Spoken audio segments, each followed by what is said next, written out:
Il avait 69 ans, il était né en Algérie. Et effectivement, il était vraiment multicarte parce que on le résumait souvent à son rôle de bougon. Et il détestait cela parce qu'il était évidemment bien plus qu'un bougon au cinéma. Un merveilleux bougon, certes. Mais il était effectivement, vous l'avez dit, il était auteur, il était scénariste, il était acteur.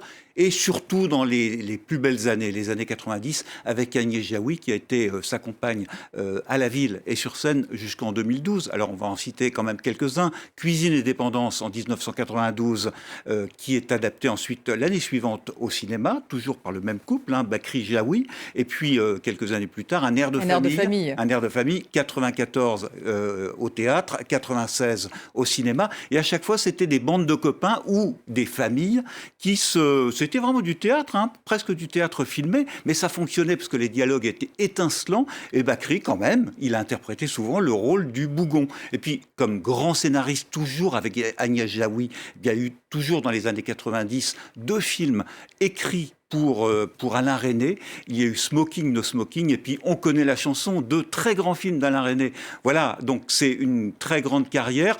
Je vais en citer attachant. Bougon très attachant, mais okay. Bougon très très bon auteur, très bon scénariste. Alors comme acteur, il y a eu aussi, alors là vraiment le super Bougon dans Didier d'Alain Chabat.